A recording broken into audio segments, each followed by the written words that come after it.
Bismillahirrahmanirrahim. Assalamualaikum warahmatullahi wabarakatuh. Dulu ketika sahabat punya imam yang lama sekali kalau sholat, sehingga si sahabat yang satu yang petani ini mufarokoh itu memisahkan diri, kemudian imamnya diselip. Itu boleh memang dalam fikih. Kamu niat mufarokoh dulu. Mufarokoh itu niat bahwa kamu memutus hubungan dengan imam, kemudian meneruskan sholat sendiri. Singkat cerita, dua orang ini berdebat, Mu'ad sama Ar-Ra'i yang penggembala ini. Kamu munafik, sholat kok meninggalkan imam. Terus yang satu bilang, kamu keterlaluan, sholatnya lama sekali. Singkat cerita, dua orang ini lapor ke Rasulullah SAW. Uniknya Nabi itu membenarkan yang petani tadi. Kamu Mu'ad jadi masalah. Agama ini tidak boleh jadi problem. Kalau kamu ngimami orang, jangan lama-lama. Di situ ada ibu-ibu yang ditunggui anaknya yang sedang menyusu, banyak petani yang nunggu macam-macam. Kayak pegawai POM ya ditunggu shift temannya, pegawai Indomaret juga gitu, apalagi Grab mungkin ditunggu penumpangnya macam-macam. Sehingga kebaikannya teman-teman yang kerja serabutan begini juga bergantung kebaikan imam tadi. Kalau sholat itu tidak boleh lama-lama, apalagi wiridan, sholatnya aja nggak boleh lama-lama, apalagi wiridannya. Nah, kadang-kadang orang ngira kebaikan tuh nggak ada sempritnya, ada juga. Sholat tuh ya disemprit sama Nabi, kalau terlalu lama juga disalahkan, karena nanti agama ini menjadi apa? Menjadi problematika. Nah, termasuk kebaikan kita ketika membolehkan ya, atau mentoleransi atau mendukung pekerjaan mulai Grab dan lain-lain adalah agama ini rahmatan lil alamin. Dulu ada seorang sahabat tanya, ya Rasulullah, boleh nggak kita ngegeng di perapatan gitu?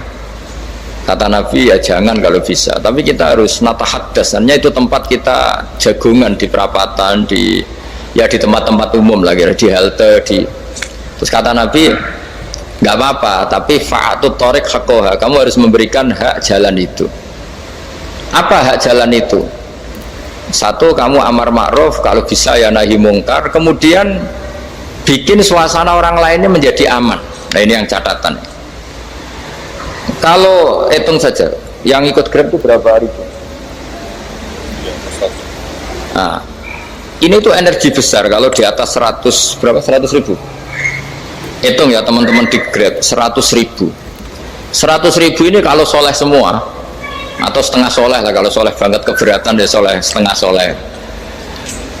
Itu tuh ada, ini sudah saya pikir, ada kebaikan yang menyebar di seluruh Nusantara yang berjumlah 100 ribu. Ini luar biasa. Ada kecelakaan, dia menolong pertama, ada pemerkosaan, menolong pertama, mungkin ada pencurian, ada apa. Maka kata Nabi, kamu kalau harus di jalan itu kamu berkontribusi amar ma'ruf nahi mungkar. Saya sering ke Jogja karena saya mulai 98 di Jogja, ya sering di terminal malam-malam. Saya ketika kecil itu sering diceritain, orang nggak berani ke terminal ini banyak preman, nggak boleh ke terminal ini karena banyak preman. Ya mulai dari Sumatera, Jawa, hampir seluruh Indonesia. Kalau jam sekian sampai sekian sudah nggak berani karena banyak apa? Preman. Itu uniknya, preman-preman itu selain dulu ditangani tentara dan polisi, itu urusan negara ya kali itu, dan kita ngapresiasi. Itu hilangnya yang permanen itu bukan saja ditangani ABRI dan polisi, TNI dan polisi, tapi ditangani kultur.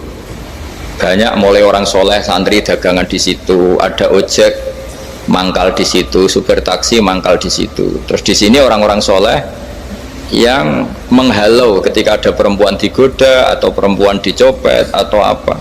Terus lama-lama jadi kultur bahwa kebaikan ini dominan.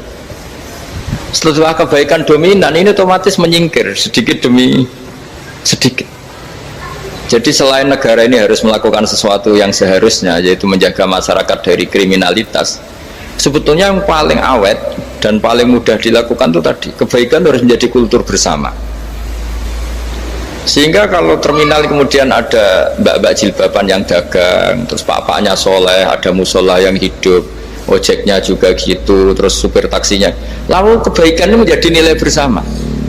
Saking jadi nilai bersama, ibu-ibu yang takut atas dirinya nggak ngojek kecuali pak ini karena terkenal amanah, nggak naksi kecuali pak ini karena terkenal amanah. Dan kita Indonesia itu ingin seperti itu, sehingga amanah ini menjadi nilai bersama dan otomatis menjadi keamanan bersama. Cara wong Jawa itu tego nitipno anake karena dijamin aman, tego nitipkan istrinya juga karena dijamin aman. Nah, kalau kebaikan ini juga menjadi satu nilai jual dan kita bisa mengawal secara serius, itu alhamdulillah betul. Nah, dimulai dari mana? Satu, mental kita takwa. Kedua, sistem sosial, bahwa kita terkoneksi oleh indukan ya, juga terkoneksi oleh kepolisian. Maksudnya karena kita terdaftar, kalau ada anak hilang kan tinggal ini yang bawa wahyu misalnya. Nah, jadi saya mohon, semohon-mohonnya kebaikan ini harus jadi nilai bersama. Setelah terminal tuh banyak orang baik, otomatis yang ini tuh menyingkir itu. Akhirnya apa? Nanti yang bos-bosnya toko itu ya hanya nitipkan sama orang soleh, yang mau nge-grab juga hanya titip sama yang soleh, begitu seterusnya, sehingga jadi siklus kebaikan yang bersama. Nah, ini yang dimaksud Quran, wa tamiru bainakum bima'ruf. Iktimar itu namanya urusan bersama ya, saya ulang lagi ya. Jadi orang Arab kalau bilang iktimar itu urusan bersama, sehingga bahasa Arabnya konferensi besar itu kalau di NU disebut apa? Muktamar. Muktamar itu menjadikan urusan publik dirembuk, itu namanya apa? Muktamar. Nah, di antara kebaikan yang diinginkan Islam itu wa tamiru bainakum bima'ruf. Urusan kebaikan ini menjadi urusan apa? Bersama. Ya, saya contoh itu kecil saya itu mesti dikandani sama orang-orang tua, jangan di terminal ini sampai jam ini, jangan di perapatan ini ketika sudah jam begini. Tapi barokahnya orang soleh bertebaran di mana-mana itu. Yang tukang grab ya di mana-mana, yang penjaga toko ya banyak yang soleh, yang ngojek, yang macam. Sehingga di terminal itu nyari tempat sholat ya gampang, cari tempat duduk ya gampang, nyari orang amanah ya gampang. Bahkan lama-lama yang nggak amanah ini nggak laku. Dan ini yang kita inginkan. Dan ketika nggak laku, akhirnya dia kalau ingin laku harus amanah, atau ingin laku harus tobat. Nah, agama ini urusan bersama, sehingga Allah mengistilahkan wa tamiru bainakum bima'ruf. Jadikan kebaikan ini urusan bersama. Sehingga karena ini urusan bersama, ketika kita jadi kiai juga harus, kalau misalnya tadi ada Gojek kok makmum, atau Grab kok makmum, atau supir bis kok makmum, kiainya harus cepat sholatnya, jangan baca surat Baqarah, nanti diomel-omelin apa penumpangnya. Begitu juga ibu-ibu menyempatkan jamaah, waktunya tidak lama, di rumah sudah ditunggu anaknya yang masih menyusu. Makanya Nabi ngendikan idza amma ahadukum as-sholata falyukhaffif. Kalau kamu jadi imam, sholatnya harus relatif cepat. Fa inna fihim ad-dhaif badal hajat. Di antara makmum itu yang banyak punya urusan.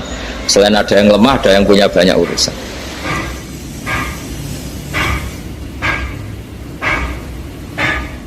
Nah, terus ketiga, masalah kekayaan hati. Kekayaan hati ini penting sekali, karena rata-rata teman di Grab itu kan miskin lah. Tapi jangan miskin sampai miskin hati itu. Bahwa kamu nyari nafkah itu sudah ibadah, berkelana di dunia Allah juga ibadah, menyaksikan macam-macamnya orang itu juga ibadah. Bahkan menambah khazanah ilmu. Di antara warisan ilmu yang kita dapatkan dari Rasulullah SAW, misalnya kamu jalan-jalan, punya kaki dua, punya tangan dua. Gara-gara jalan-jalan sering ngerti orang yang buntung. Alhamdulillah meskipun saya hanya Grab masih punya kaki utuh. Terus ketemu orang buta ya gitu.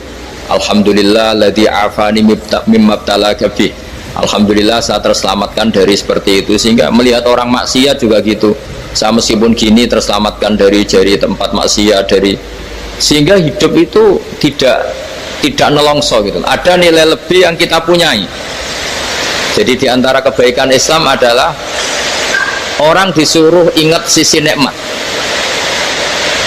Nah, kalau nikmat itu sudah ada semua, kata Imam Ghazali, nikmat hidup. Kata Imam Ghazali, jika nggak ada kenikmatan yang Anda punyai, kamu datang ke kuburan. Disuruh datang ke kuburan. Dan kamu bilang begini, kenikmatan kembali ke dunia adalah kenikmatan yang diinginkan mulai yang mati zaman Nabi Adam sampai kiamat. Jadi kalau Fir'aun yang pernah jadi raja, Namrud, semuanya, bahkan orang-orang soleh sekalipun, kalau kamu tanya keinginan terbaiknya apa, ingin kembali hidup untuk membenahi kesalahannya zaman hidup.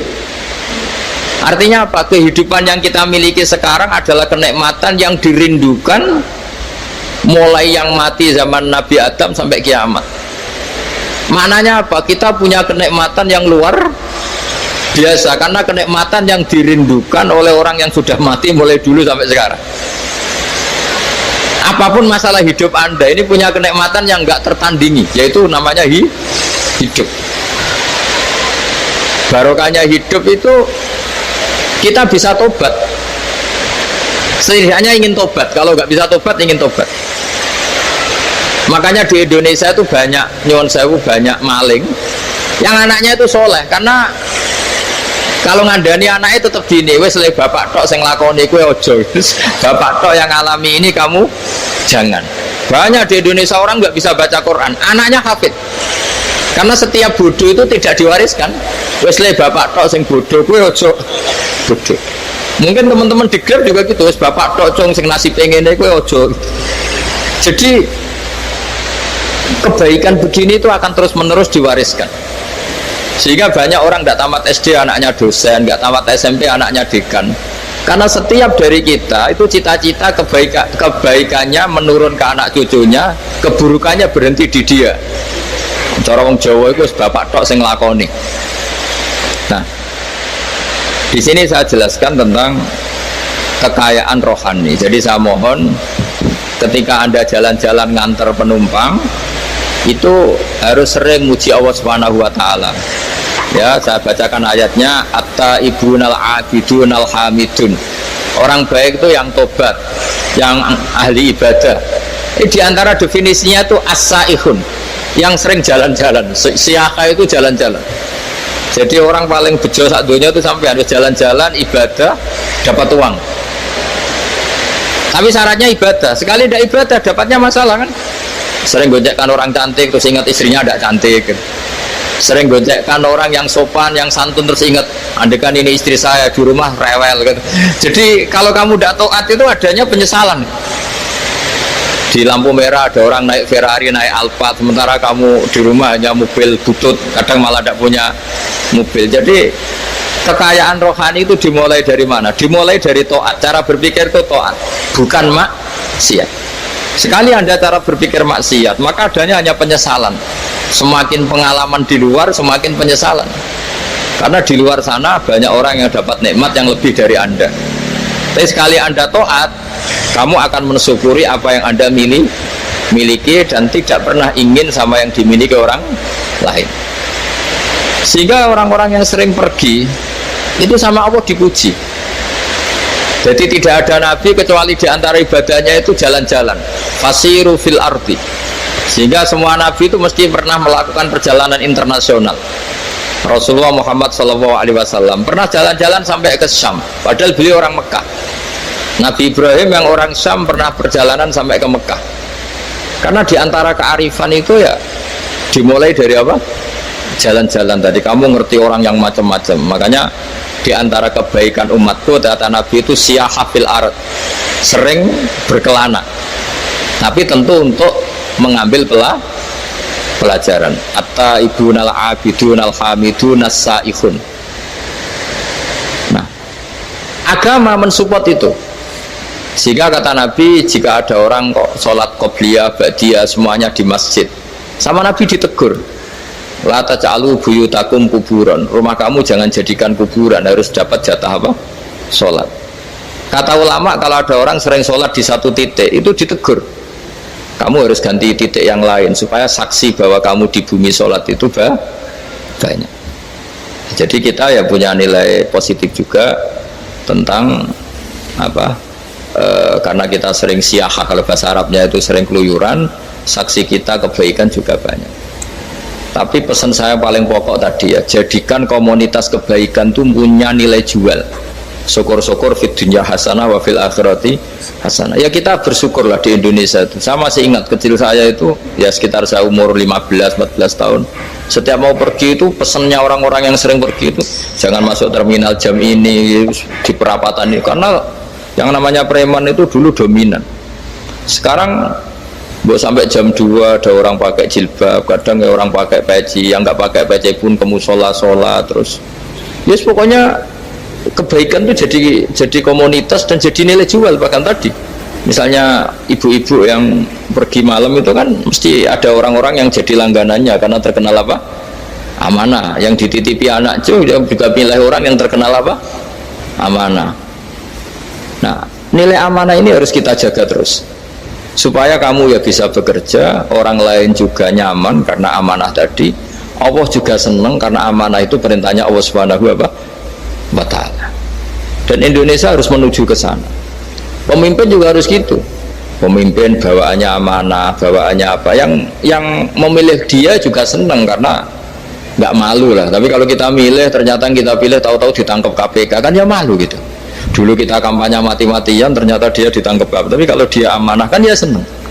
Sama kalau tukang Grab ketangkap satu karena penodaan atau karena pengkhianatan, yang malu juga semua, karena kadang-kadang nanti digeneralisir seakan-akan semuanya seperti itu. Tapi dengan reputasi panjang, nggak pernah terjadi apa-apa dalam Grab, kan otomatis lainnya juga terangkat. Nah, ini yang dimaksud wa'tamiru bainakum bima'ruf. Jadikan kebaikan itu urusan bersama. Makanya andaikan negara itu sudah mengoptimalkan polisi, TNI untuk meringkus preman, oke, itu baik. Tapi ya lebih awet lagi kalau itu ditopang masyarakat, karena yang nggak amanah terkucilkan, terus akhirnya Grabnya nggak laku, akhirnya dia dipecat, akhirnya kan yang maksiat hilang, yang kriminal hilang, yang ada hanya Grab yang baik. Begitu juga di dunia apapun, itu yang dimaksud wa'tamiru bainakum bima'ruf. Jadikan kebaikan ini urusan bersama. Nah, karena kita baik, otomatis jadi teladan yang baik bagi anak kita, istri kita, tetangga kita. Dan karena kita baik, maka terhormat. Sehingga orang melihat Grab itu simpatik, respect, karena reputasinya baik. Nah, karena orang respect, tidak dicibir. Barokahnya tidak dicibir, tidak mangkel. Barokahnya tidak mangkel, tidak saling ejek, bahkan tidak saling bunuh. Coba kalau kita jelek, dicibir orang, kita dalam keadaan mabuk, tidak terkontrol, bunuh. Jadi efek dari maksiat itu begitu buruknya, sehingga penelitian itu mengatakan kebanyakan kecelakaan ya pemicu utamanya rata-rata ya nyupir dalam keadaan mabuk. Beberapa nyuwun sewu kasus-kasus kriminal rata-rata ya dipicu oleh hal-hal seperti itu. Makanya meskipun di luar saya tolong hindari narkoba, hindari hal-hal yang maksiat supaya pekerjaan Anda ini barokah.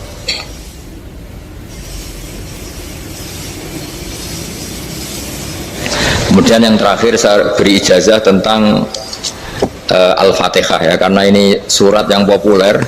Kalau saya ijazahi Quran 30 juz pasti sampean nggak hafal. Nah, atau ijazah surat Baqarah, kalau mau Baqarah mau. Ijazahi surat Baqarah mau 2 juz setengah. Mau Mas Asep? Ya Fatihah aja yang gampang ya. Nah, ya kulhu Fatihah ini paket ringan ini. Tapi pahalanya apa? Besar. Ini beda ya, artinya selama ini mungkin Anda baca tapi monoton ya. Tapi ini saya bacakan teks aslinya tentang istilahnya itu mazaya itu kelebihannya Fatihah. Saya baca Arabnya dulu, nanti ini terakhir ya, ijazah tadi kan saran-saran umum tentang sosial ya, pokoknya jadikan kebaikan itu punya nilai sosial yang baik lah. Jadi nanti orang yang nggak amanah nggak laku ya, calon bupati, gubernur, presiden yang nggak amanah juga nggak laku. Begitu juga kiai yang tidak amanah juga nggak laku, suami yang nggak amanah juga nggak laku, istri yang nggak amanah juga. Sehingga kebaikan ini jadi nilai sosial yang dalam tanda kutip sudah keniscayaan. Yang diinginkan Allah itu seperti itu, bukan kebaikan yang dipaksakan karena kekuatan negara. Maksudnya kalau bisa kebaikan itu tidak usah dipaksakan. Memang sudah satu kebutuhan. Kayak cerita-cerita di negara maju itu, bahkan apapun jatuh itu nggak ada yang ngambil apa itu. Makanya gambarannya Mekah Medina kan gitu kan, barang jatuh nggak ada yang berani ngambil itu, saking sudah jadi sistem. Sehingga banyak negara di Eropa itu yang sampai nggak punya tentara, nggak punya polisi karena kebaikan sudah. Nah kita kan masih capek, polisinya aja capek, apalagi masyarakatnya karena ya apa ya kebaikan itu belum jadi nilai apa bersama. Nah kita selain ditopang negara, ada polisi, ada tentara itu kita usahakan kebaikan itu jadi nilai apa bersama. Ya, tadi wa'tamiru bainakum bima'ruf. Dan kita punya reputasi yang bagus dalam bab ini. Saya masih ingat kecil saya itu yang jilbaban hanya keluarga kiai. Sekarang rata-rata masyarakat itu jilbaban. Dulu yang sekolah SMP, SMA itu jilbaban kadang dulu malah dilarang ya harus sama seperti itu seragamnya. Sekarang sudah boleh dan nyaman. Lama-lama yang dapat simpatik ya yang pakai pakaian model tertutup seperti itu. Lama-lama gamane cara wong golek mantu ya golek yang seperti itu daripada yang blodor. Lama-lama jadi nilai bersama. Ya ingin saya seperti itulah. Di terminal juga sama. Orang mau makan cari warung yang kelihatan ada ayat kursinya, pakai jilbab atau paling tidak dia nggak mungkin lah nyuguhkan yang tiren atau yang haram. Akan ada garansi sosial. Ada apa? Ada garansi apa? Sosial dengan penampilan yang soleh itu kan. Masa iya nyuguhkan oplosan babi gitu misalnya itu.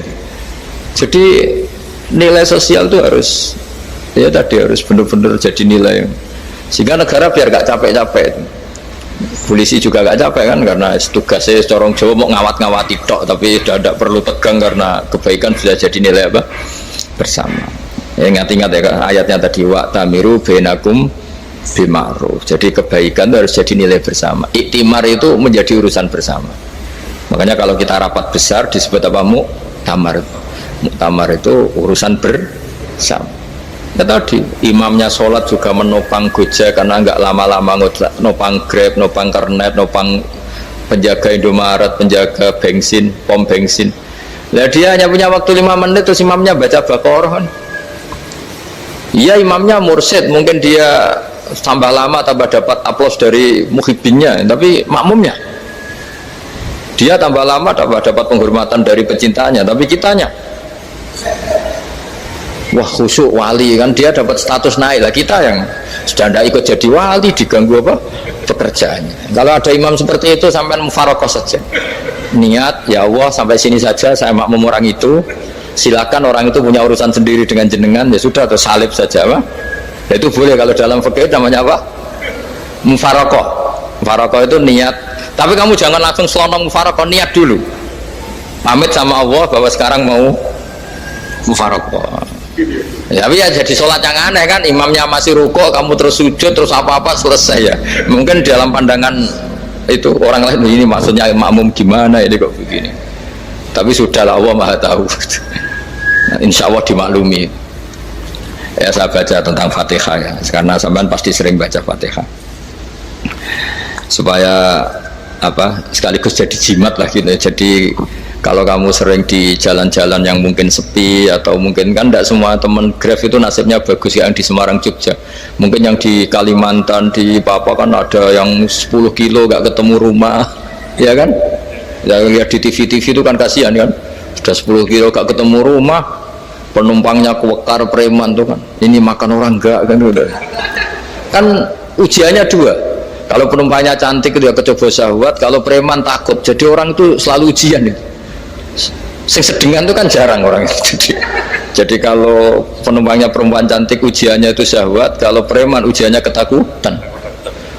Kalau orang yang lemah bawa uang ujiannya kamu ingin garong. Jadi hidup itu memang semuanya ujian. Liyabluwakum ayyukum ahsanu amala. Makanya saya sering ditanya oleh teman-teman, Gus, nah ujiannya kenal wong wedok elek piye? Sama, kenal wong ayu ujiannya syahwat, kenal wong elek ujiannya ngenyek, itu sama-sama dosa. Syahwat ya dosa, ngenyek juga dosa. Wah elek keriting untune metu ya dosa, ngomong gitu. Kadang-kadang orang berpikir enak kancanan wong elek gak dosa. Kata siapa kancanan wong elek itu ya dosa karena bawaannya ngenyek. Ngenyek itu menyepelekan itu. Makanya saya itu ya nggak mau berteman sampean. Nanti kan bawaannya ngenyek atau seneng ya tidak tahu. Ya sudah ada takdir saja, kalau ketemu ya tak ulang ngaji gitu. Tapi ini ngaji terakhir, setelah ini ngaji biasa aja, tidak usah resmi gini. Ngaji kok resmi aneh. Pokoknya nanti suatu saat kalau pandemi sudah berlalu saya akan ngaji Rebonan, ini ngaji. Ini ngaji yang kurang bagus karena ngatur kiai kurang berkah ini. Nanti tapi ya lumayan lah masih mau ngaji. Ngaji kok tanggal ini, jam ini. Sekarang suatu saat kamu tak panggil, Mas Wahyu datang ke sini jam ini, tidak mesti bisa. Mungkin pas ada acara apa, oh, maaf ke sini pas ngecek, pas apa. Jadi ya sudah, tapi tak maafkan, enggak apa-apa. Takdir ya. Tak bacakan supaya sampean tahu keramatnya Bismillah. Nah, sebelum saya bacakan Bismillah Fatihah, tak beritahu tentang ilmu tafsirnya karena ini penting sekali. Fatihah itu dawuhnya Allah, tentu itu dawuhnya Allah. Saya ulang lagi, itu kalamullah. Tapi yang sudah diberikan kesampaian ke kita semua, sehingga seakan-akan itu menjadi dawuhnya kita ke Allah. Jangan salah loh ya, Fatihah itu dawuh Allah, tapi sudah diberikan ke kita, sehingga posisi kita itu yang punya itu. Nah, kenapa ini perlu dijelaskan? Karena nanti ada kalimat iyyaka na'budu wa iyyaka nasta'in. Kalau itu masih kalam Allah, berarti Allah ngomong ke kamu, ngendikan ke kamu, kepadamu aku menyembah. Masa Allah menyembah kamu? Nah, sehingga ilmu tafsir itu menyelesaikan itu dulu ya. Saya ulang lagi ya, sebelum sampean sering baca Fatihah, aku yakin ya sering baca. Tapi barokahnya tidak paham itu tidak pernah janggal. Enggak paham itu ya penting supaya tidak iskal, tidak janggal. Sebetulnya di kalimat itu ada yang janggal. Kalau Fatihah itu kalimatnya Allah atau kalam Allah, bagaimana dengan kata-kata iyyaka na'budu? Masa Allah ngendikan ke kita, kepadamu kami menyembah? Masa Allah menyembah kita? Maka penyelesaiannya secara ilmu tafsir gimana? Semua ulama mengatakan, bukan satu dua, semuanya mengatakan di Fatihah itu semuanya diberi kawalan kalimat. Saya ulang lagi ya, di Fatihah itu semuanya diberi awalan kalimat qulu, katakan wahai hambaku begini ya, katakan wahai hambaku begini. Nah, begini ini pelajaran dari Allah yang sudah diberikan ke kita. Terus kita mengatakan bismillahirrahmanirrahim, alhamdulillahirabbil, termasuk kita mengatakan iyyaka na'budu wa iyyaka nasta'in. Jangan bayangkan Allah ngendikan ke kita. Kalau Allah ngendikan kita berarti gini, hei Wahyu, ihdinas siratal mustaqim, tunjukkan saya jalan yang benar. Nah, nanti kamu terus, ya Allah, Anda aja minta tolong saya minta tolong siapa kan, jadi panjang kan. Ya, saya ulang lagi ya, jadi itu di ulumul Quran diterangkan gimana sebelum baca Fatihah ya. Fatihah itu kalamullah, ngendikannya Allah, tapi yang sudah diajarkan ke kita dan sudah milik kita, sehingga kalimat itu menjadi milik kita. Tapi ya kalamullah, tetap kalamullah, tapi sudah menjadi milik kita. Udah paham ya? Ya pinter nah. Ya, karena kalau tanpa penjelasan seperti ini, Anda akan iskal. Bagaimana Allah, iskal itu janggal. Bagaimana Allah mengatakan iya karena butuh? Kan jadi aneh kan? Ya, jadi tak jelaskan secara ilmiah ya. Jadi kata ulama-ulama tafsir, ayat-ayat Quran seperti ini sebetulnya dimulai dari qulu apa? Meskipun nggak dilafatkan. Itu kan sama dengan qul huwallahu ahad Muhammad, katakan kalau Tuhan itu satu. Ya, namanya Quran itu kan kalam Allah, membina nabinya, membina umatnya. Makanya dikatakan atau enggak, di sini tersembunyi kata qulu, katakan. Ya. Jadi ya ibarat apa itu? Kamu ngajari anak kamu lah, le panggil jenengan bapak kulo. Itu maksudnya anak itu, kalimat itu kalimat kamu, tapi kamu ajarkan ke anak kamu. Terus anak kamu bilang, Pak jenengan bapak kulo. Nah, ketika kamu mengatakan jenengan, bukan kamu mengatakan jenengan anakku, berarti anakmu itu bapakmu, kan lucu kan? Anak kamu ajari jenengan bapak kulo, kamu engkau bapak saya. Terus anak kamu mengulang, jenengan atau kamu bapak saya. Berarti itu kalimat yang kamu ajarkan, tapi sekarang sudah milik anak kamu. Kalau itu kalimat kamu kan lucu, masa anak kamu bilang bapak. Nah, itu seperti itu. Jadi ulama memberi solusi atau jawaban iyyaka na'budu wa iya, itu sebelumnya ada kata-kata qulu, katakan wahai hambaku, hubungan kamu dengan saya adalah katakan iyyaka na'budu wa iyyaka nasta'in. Terus hubungan kamu dengan saya katakan juga dalam doamu ihdinas siratal mustaqim. Jelas ya, jadi itu kalam Allah yang sudah milik kita karena diajarkan Allah untuk kita. Dong ya? Ya dong, gak jelas gak. Tapi bagus, gak jelas tuh bagus. Kalau kamu jelas gak jadi dikrem, jadi gubernur. Min azimi fadliha kasratu asma'iha wa fadail ukhra. Ini cerita dramatisnya surat Al-Fatihah. Qala Abu Hurairah radhiyallahu anhu inna iblisa ranna khina unsilat Al-Fatihah. Jadi iblis itu begitu kesakitan. Ini kitab Abwaabul Farad karangannya Syekh Muhammad Alawi, juga kutipan dari beberapa kitab. Yang jelas beliau sendiri juga ngutip dari beberapa riwayat di beberapa hadis. Halaman 123. Ketika Fatihah turun itu iblis kesakitan. Kayak orang sakit gigi lah, tersiksa sisanya karena turunnya surat apa? Al-Fatihah. Artinya kalau Anda baca Fatihah dijiwai, maka Anda melemahkan setan, melemahkan iblis. Wa qala Mujahid, khina unzilat Fatihatul Kitab ronna fastama indahu asyayatin. Jadi ketika Fatihah itu turun, iblis itu terkapar lah kira-kira. Sampai dijenguk banyak setan. Itu di kamarnya di ICU lah kira-kira gitu kalau sekarang itu. Entah Covid entah enggak tahu, pokoknya di ICU sampai dijenguk banyak setan. Enggak tahu bawa apa enggak tahu, pokoknya dijenguk banyak setan. Ono yang nyangoni karena ini apa? Ketuanya apa? Pingsan, sakit. Jadi iblis itu sakit sampai dijenguk anak buahnya setan-setan. Ya, semoga kalian semua tidak kenal setan. Kalau kenal berarti teman, apa? Wa qalu misla dzalik. Wa qala lahum laisa mimma taquluna syai'un walakin unzilat suratun laisa ajruqa ilya illa an harramahu alaihi nar jahannam.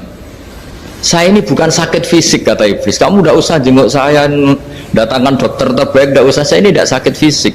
Saya ini sakit karena ada surat yang diturunkan, yang pahala yang melafatkan surat itu pasti selamat dari neraka. Padahal misi terbesar saya ini supaya manusia masuk neraka. Sekarang punya tamengnya. Gue pusing kan? Ya seperti orang lah, goda sampean ternyata sampean setia, itu kan pusing. Nah ternyata tidak setia, itu yang akhirnya ribet kan itu. Jadi iblis itu cita-cita terbesarnya kan semua orang itu masuk neraka. Nah sekarang turun satu surat yang gara-gara surat itu siapapun yang baca dijamin selamat dari neraka. Jadi walakin unzilat suratun laisa ajruqa iliha illa an harramahu alaihi nar jahannam. Karena jadi dia shock lah, kalau orang di Jawa itu bilang shock. Aduh, sial nasib saya ini umat nggak bisa saya goda lagi karena punya tamengnya tadi punya.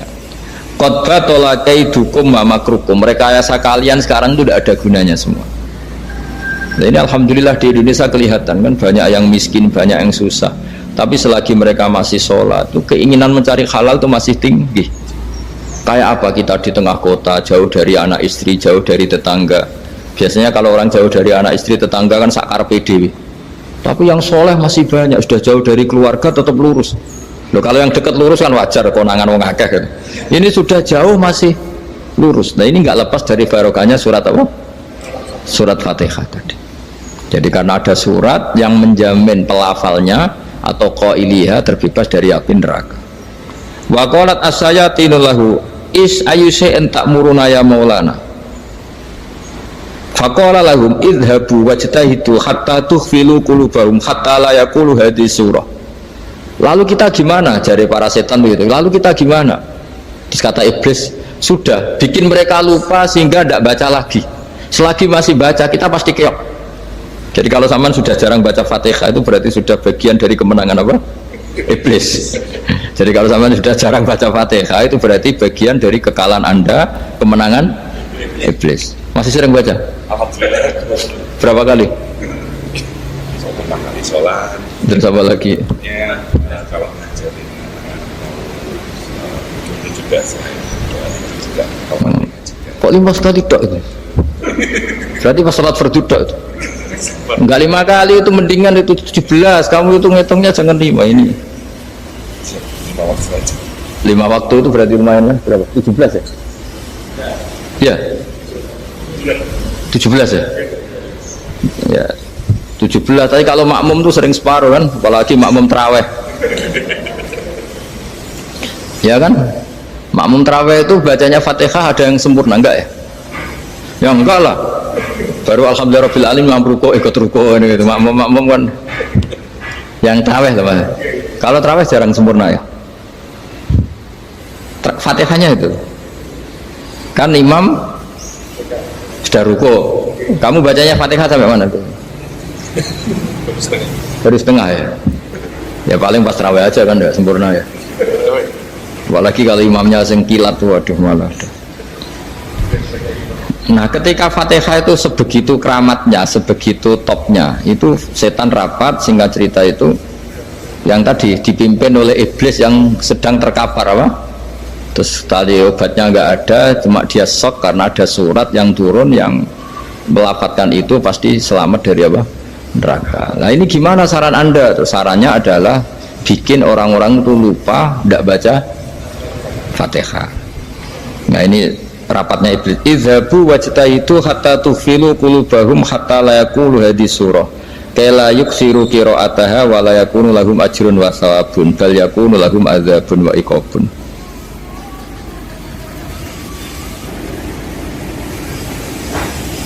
Jadi saya mohon selama ini Anda sudah baca tapi mungkin hanya rutin saja. Napa rutin saja? Jadi barokahnya ngaji ini kamu punya kekuatan atau punya semangat membaca karena ini surat yang luar biasa. Ibarat gini, kalau sampean tanya, saya juga sering mikir, masa Gus hanya surat kok punya kekuatan seperti itu?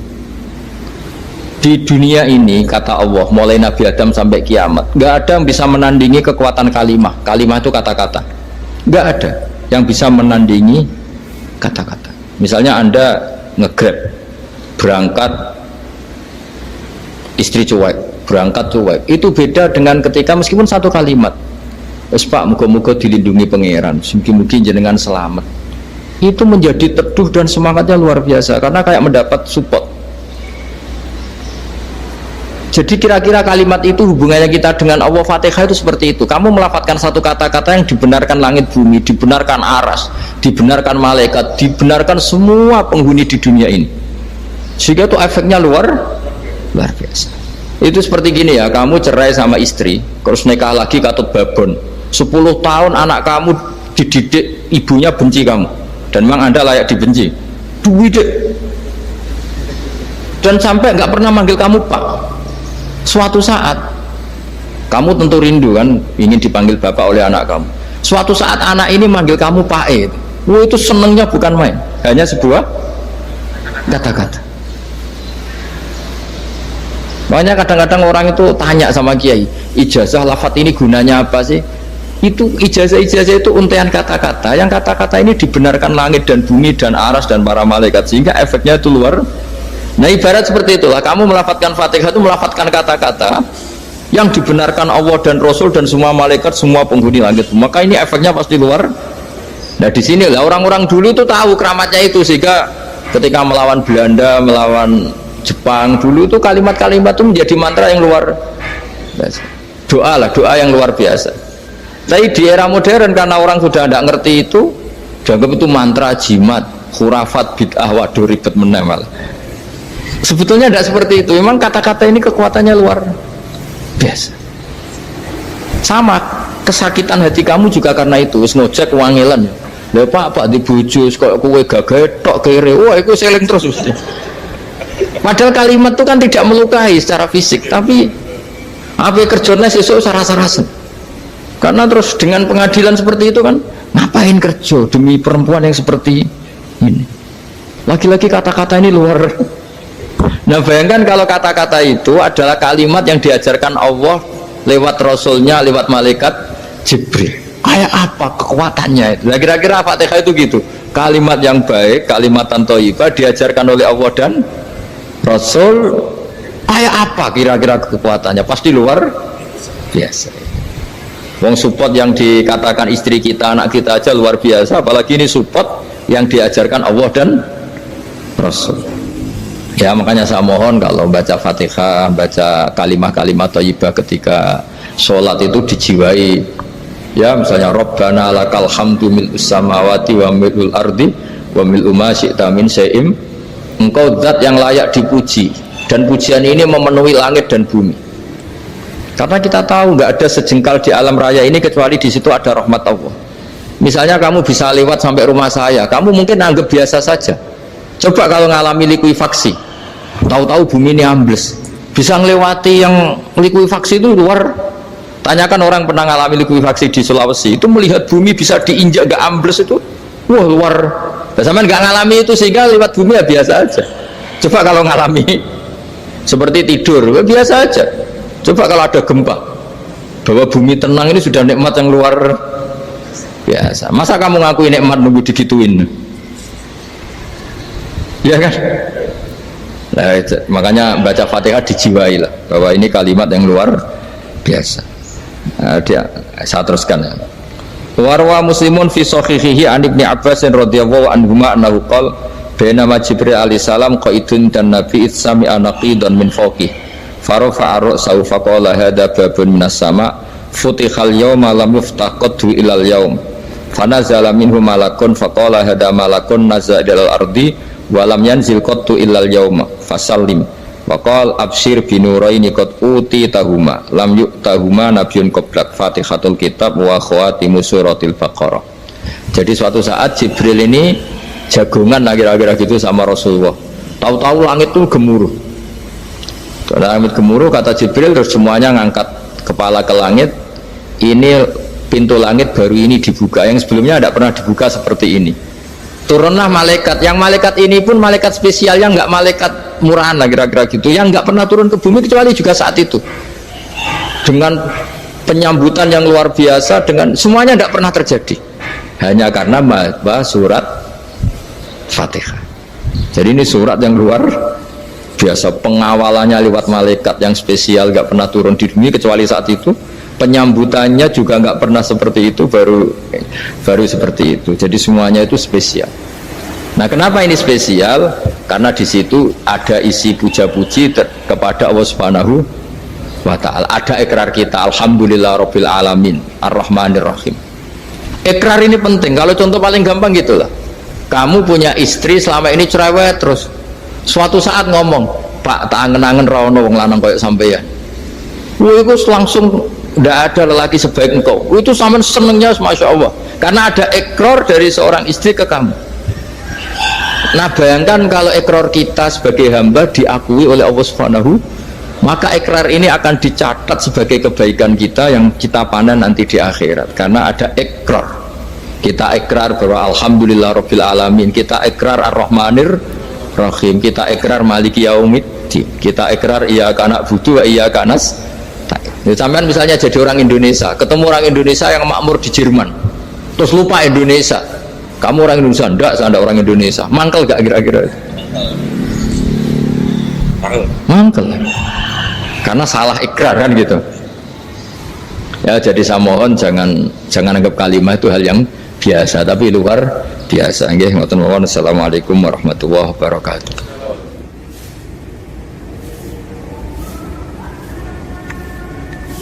Saya berkali-kali kampanye di mana-mana lah, kampanye dan menganjurkan. Di antara catatan dalam Suhufi Ibrahim wa Musa kan ada kan di Quran itu yang dinamakan lampiran-lampiran wasiatnya Nabi Ibrahim dan Nabi apa? Musa. Itu di antara catatannya begini. Orang yang punya akal itu adalah orang yang bisa menikmati sesuatu yang baik. Misalnya gini, contoh gampang gini. Kamu punya anak pertama atau punya anak yang masih kecil, itu gendong tuh senangnya bukan main, melihat anak sehat tuh senangnya bukan main.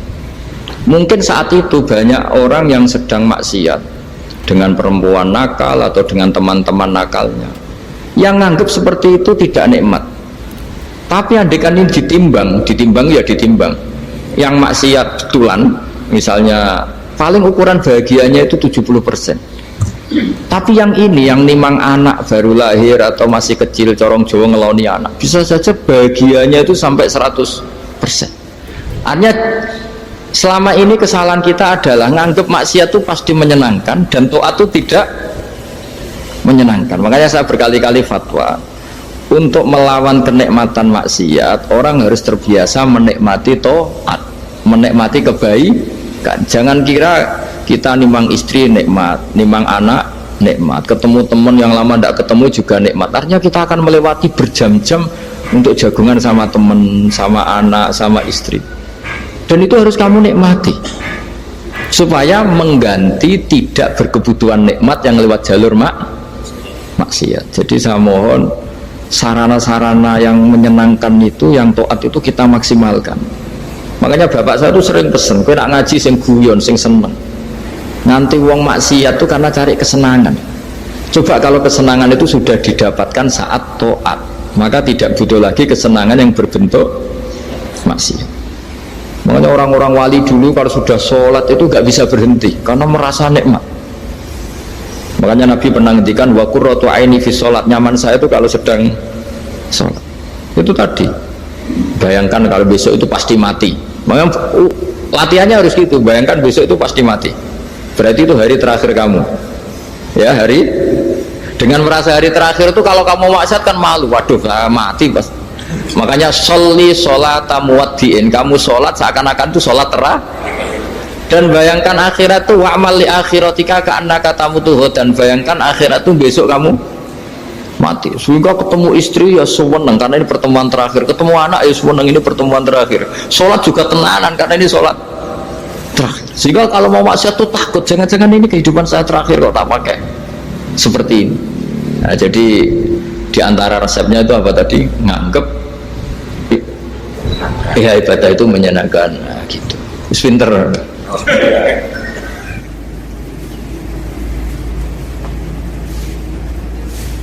Oke, satu pertanyaan lagi, Gus. Ini ada pertanyaan dari teman-teman mitra driver Grab. Saat mengantarkan barang, tiba-tiba azan waktu sholat, ya, Gus. Lalu kita sebagai driver harus sholat dulu atau menyelesaikan orderan dulu, karena itu juga amanah kan orderannya itu. Mungkin nganter barang atau mungkin nganterin penumpang. Mengingat barang tersebut sudah ditunggu pemiliknya dan penumpang tersebut juga sudah ada janji yang lain, pokoknya gitu. Nyuwun pencerahannya, Gus, gitu. Begini ya, ini kan fikih sosial ya. Saya jawab, ini memang harus pakai fikih, nggak pakai rasa. Saya ulang lagi, pakai fikih, nggak pakai rasa. Waktu sholat itu kan banyak ya, diantaranya maghrib dan isya, duhur dan asar, terus subuh sendiri. Ya, ben sampean belajar fikih, orang belajar tasawuf ya. Nah, kalau subuh itu tidak ada toleransinya kalau waktunya sudah tinggal 10 menit karena tidak ada jamak. Ya, tidak ada apa? Jamak. Sehingga misalnya kalau kamu ngojek waktu tinggal 10 menit ya harus sholat. Tapi kalau sekedar dengar azan ya, ini penanyanya kayaknya itu teman kamu, jadi fikihnya kayak kamu, nggak jelas. Azan itu kan bukan akhir waktu sholat. Azan itu bukan akhir waktu sholat, tapi awal sholat. Itu tidak harus supir Grab, tidak harus supir Gojek. Meskipun kamu makan ada azan ya teruskan saja, kan tidak akhir waktu sholat. Anda menerima tamu, gendong anak, atau sedang nyupir, atau sedang bercengkrama sama teman. Kalau ada azan ya nggak apa-apa, misalnya diteruskan. Kan bukan akhir waktu sholat. Yang benar-benar ditinggalkan itu kalau waktu sholat misalnya tinggal 7 menit atau tinggal 8 menit, waktu yang mau tidak mau kamu harus tasarrufkan, kamu peruntukkan injury time gitu. Nah, injury time ya, gitu aja kok gak tahu ya.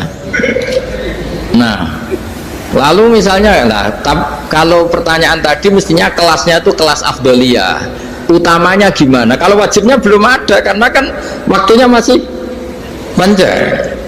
Jadi pertanyaannya bukan wajibnya tapi sebaiknya, karena ini semuanya belum mendesak kan.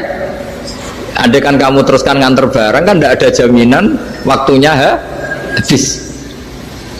Padahal kalau kamu memaksa sholat, mungkin citra kamu sebagai supir Grab tidak baik karena dianggap mengabaikan konsumen. Nah, terus kedua menyangkut jarak. Oke, seperti itu. Nah, sekarang kalau pertanyaannya dibalik, makanya yang dibalik ini agak ribet. Waktu sholat tinggal 8 menit. Ada konsumen yang minta diantarkan saat itu dan acaranya ke mall happy-happy, maka fatwa kita sebagai ahli fikih ya tantang saja, saya mau sholat dulu, kalau nggak sabar ya silakan cari yang lain kalau acaranya ke mall. Tapi kalau acaranya kelahiran atau transfusi darah atau mau nganterin darah ke pasien yang sudah koma, maka kita langsung, karena ibadah sosial itu didahulukan mengalahkan ibadah yang haknya Allah. karena Allah itu zat yang tidak butuh ibadah kalian. Tapi kalau pasien ini kalau nggak nang kesampaian darahnya mati misalnya, jadi kamarnya Allah lebih apian lah gitu. Makanya masyhur kalau dalam fikih hak Allah sama hak adami ini dimenangkan hak adami, tapi bukan karena Allah kita kalahkan. Allah tidak butuh itu semua gitu. Jadi dikalahkan tapi bukan karena kalah, justru karena tidak butuh. Ya ibarat gini lah, Allah itu saking baiknya Allah kan pasti di atas orang tua kita. Itu pasti, saya ulang lagi, baiknya Allah pasti di atas orang tua kita. Orang tua kita saja baik, apalagi Allah. Misalnya orang tua kamu butuh uang 5.000, adik kamu butuh uang 5.000, adik kamu yang kecil atau ya, kira-kira orang tua kamu tuh nyuruh dikasihkan beliau ke adik kamu, kira-kira saja ke adik kamu.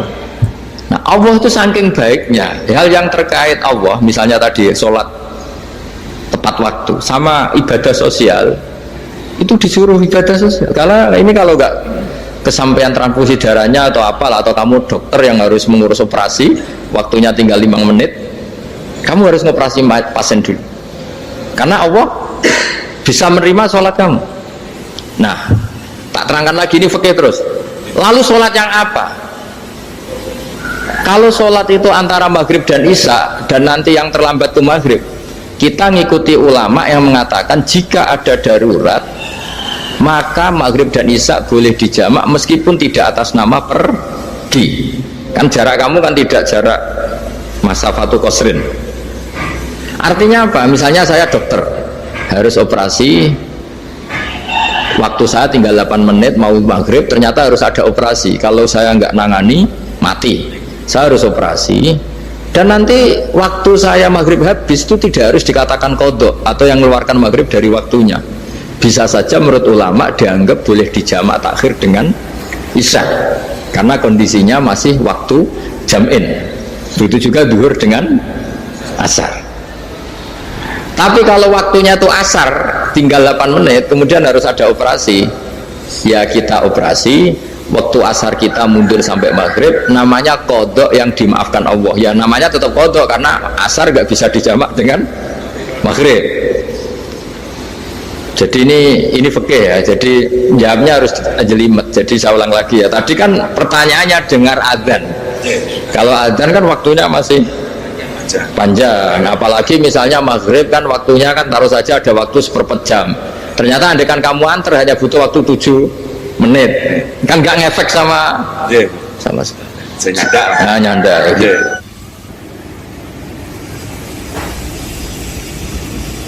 Kalau ada driver dapat orderan food, nganterin makanan tapi makanannya non halal, itu pakai pripun. Nah makanya itu tadi, kamu tahu betul kalau itu non halal loh? Kalau itu sudah tahu pasti non halal. Nah, iya, daging Tyrannosaurus nonton mungkin. Ya, makanya tadi itu memang PR kita di semua profesi. Saya ulang lagi, itu PR kita di semua profesi. Jadi ya itu makanya pentingnya istighfar tuh di situ tuh sudah kita sebagai ulama menghalalkan tidak mungkin, mengharamkan kamu juga demo. Ini pekerjaan bis gitu. Tapi yang jelas itu tidak bisa dihindari. Ya sama lah seperti orang di bis itu. Kadang-kadang kan didoain semoga semua penumpang hasil ke tempat masing-masing, dan kalau ada copet berarti kan doain copet juga hasil tujuannya. Jadi di semua profesi itu resikonya. Makanya tadi saya bicara tentang fikih, kaidah umumnya menolong maksiat itu bagian dari maksiat, menolong taat itu bagian dari taat. Mau tidak mau harus ada hukumnya. Setidaknya barokahnya tahu hukum. Kalau kita salah belum istighfar gitu, sudah salah nggak merasa salah gitu. Jadi barokahnya tahu hukum itu paling enggak kan kita ya istighfar lah. Kan ya tadi seperti paket misalnya, kan ada saja orang paket yang jelas-jelas barangnya itu haram, tapi atas nama profesionalitas kan mungkin tetap dikirimkan, tapi barokahnya ngerti hukum dia istighfar. Nah tapi karena kalau kita menyarankan sudah ada usah pekerjaan yang lain banyak nanti kan rai-rai potongan tawakal jika ada ngono kan ya repot tuh. Nah kalau kita kiai guys gak apa-apa, serius pangeran suge. Menurut sampean harusnya terus nuntut Gus, saya karena fatwa jenengan saya sekarang miskin, ini gimana pertanggung jawabannya? Ya ribet kan. Tapi saya ulang lagi, itu seninya ngelola kehidupan semuanya seperti itu. Jadi makanya kita nggak pernah berhenti berdoa Rabbana dzolamna anfusana, karena dalam sisi semua hidup kita itu pasti ada unsur nggak benernya gitu. Ya saya ulang lagi, pokoknya kaidah umumnya itu menolong taat itu ya ikut bagian dari taat, menolong maksiat ya bagian dari maksiat. Tapi ya tadi ya kita harus istighfar kan, cuma tadi yang jelas-jelas maksiat dan kita tidak tajassus. Saya ulang lagi, tidak tajassus itu neliti wong nanti jelimet. Jadi misalnya ada perempuan mau ngojek ke sini ya jangan terus aja, jangan tanya detail itu apanya mbak, hubungannya dengan kamu apanya. Wah ya ribet kalau jadi kepo. Wassallallahu ala sayyidina Muhammadin walhamdulillahi rabbil alamin.